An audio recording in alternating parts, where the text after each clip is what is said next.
नमस्कार, Uday classes A to Z solution में आप सभी साथियों का हार्दिक स्वागत है।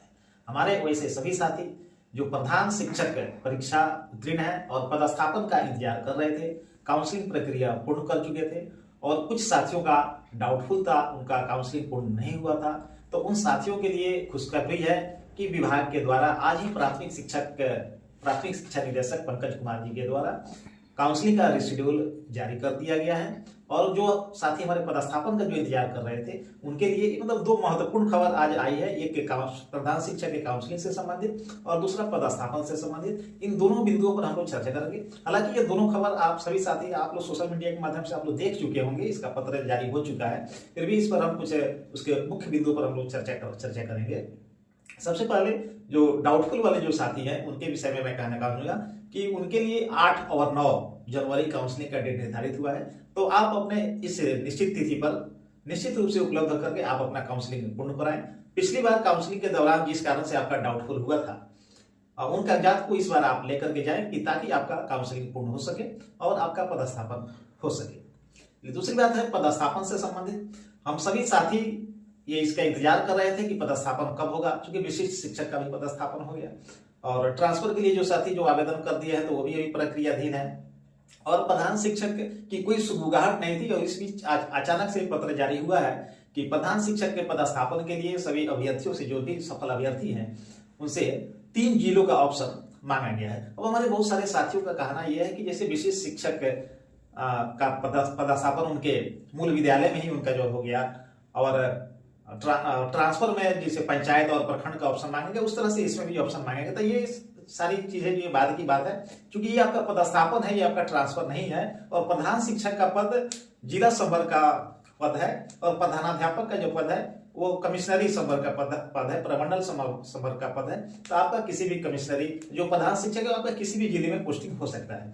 दूसरी बात कि जिस समय हम लोग फॉर्म भरे थे प्रधान शिक्षक का उस समय हमसे कोई ऑप्शन नहीं मांगा गया था, जिले का कोई ऑप्शन नहीं मांगा गया था। आप सभी साथियों को याद होगा जैसे बीपीएससी टीआरई 1 और टीआरई 2 और टीआरई 3 के जो अभ्यर्थी है उसे फॉर्म भरने के समय उसमें जिला का ऑप्शन मांगा गया था।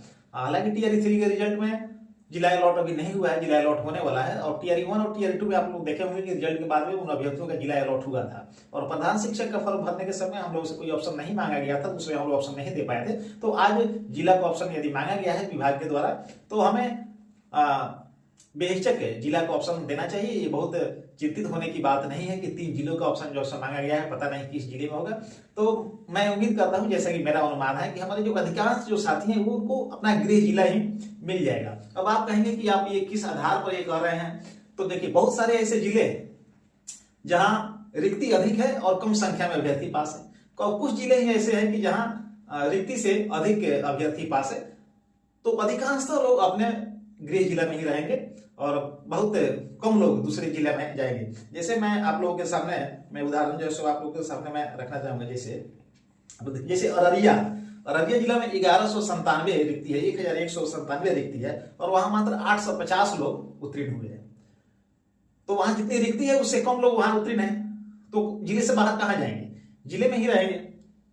जो रिक्त रह जाएगा वहां फिर दूसरे जिले से। अब जैसे बेगूसराय जिले में जितनी रिक्ति है उससे अधिक लोग वहां उत्तीर्ण हैं, तो वो वहां दूसरे जिले में संभावना जो बनती है दूसरे जिले में जाने की। हमारे पूर्वी चंपारण के जो साथी है जैसे पूर्वी चंपारण में 1669 रिक्ति है और 1589 लोग ही यहाँ पर उत्तीर्ण हैं। तो जिला से बाहर कोई नहीं जा रहा है, लगभग सभी लोग जिला के अंदर ही रहेंगे।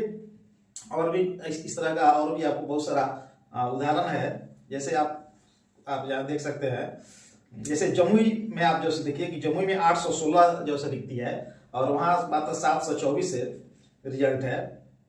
उसी तरह से आप देखिए बांका जिले में 1159 जो रिक्ति है और वहां जो अभ्यर्थी जो उत्तीर्ण है वो मात्र आपको 669 अभ्यर्थी उत्तीर्ण है। तो इसलिए बहुत कम ऐसे जो जिले हैं जहाँ के कुछ अभ्यर्थी जिले से बाहर जाएंगे, बाकी अधिकांश जो हमारे साथी है वो जिला के अंदर ही रहेंगे।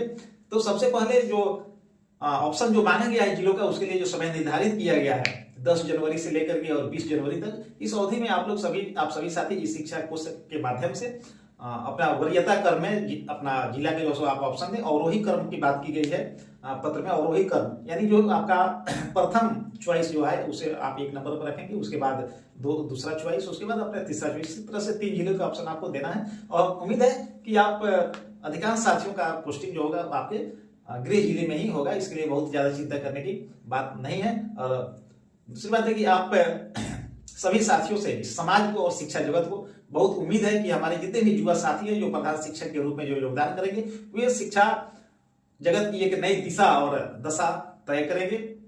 प्राथमिक शिक्षा जो है ये सभी प्रकार की शिक्षा की जो बुनियाद है और हमें ये बुनियाद मजबूत करने का मौका मिला है, तो इस मौके से चूकना नहीं है। आप सभी साथी निश्चित रूप से अपना जिला का जो है चयन कीजिए और योगदान भी आप अवश्य जो है करेंगे। ये मेरी आप सभी से विनती है और आप सभी के साथ जो मेरी शुभकामना है। फिर मिलेंगे हम लोग अगली वीडियो में, तब तक के लिए धन्यवाद।